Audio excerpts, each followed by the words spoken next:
বদনগঞ্জগামী যাত্রীবাহী বাসের সঙ্গে ট্রাক্টরের মুখোমুখি সংঘর্ষ, মৃত 1, আহত 10 থেকে 15। ভয়াবহ পথ দুর্ঘটনা গোঘাটের শ্যামবাজারের ধরমপুর এলাকায়।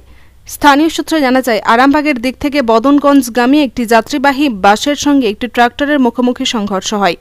এই সংঘর্ষের ঘটনাস্থলেই একজনের মৃত্যু হয় এবং আহত হয় প্রায় 10 থেকে 15 জন। খবর পেয়ে ঘটনাস্থলে তড়িঘড়ি পৌঁছায় গোঘাট থানার পুলিশ।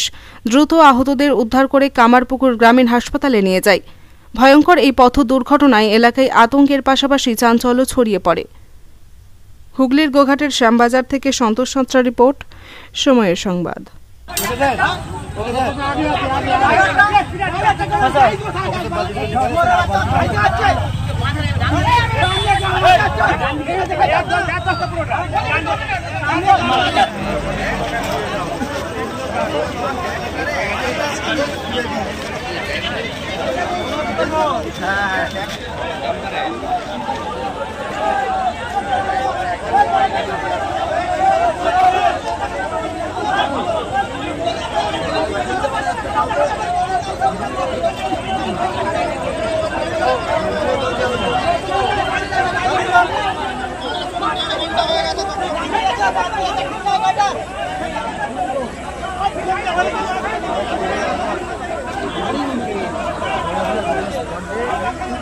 ট্রাক্টর যাচ্ছিল আর বাসটা যাচ্ছিল, সামনাসামনি হয়ে গেছে, সাইড দিয়ে মেরে দিয়েছে।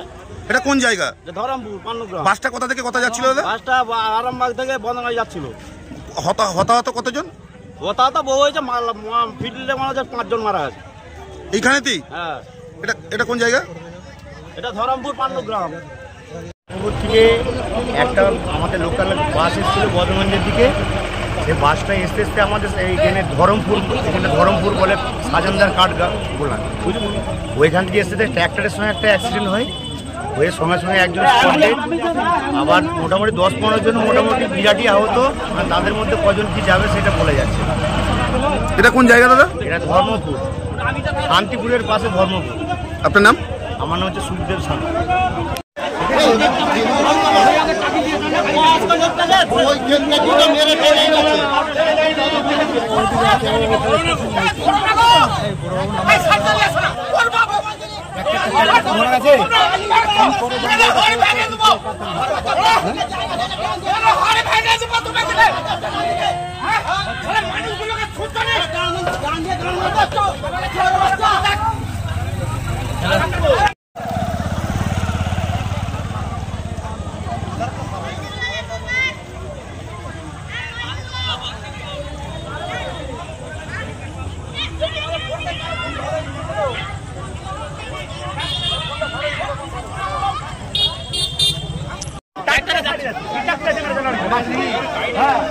হ্যাঁ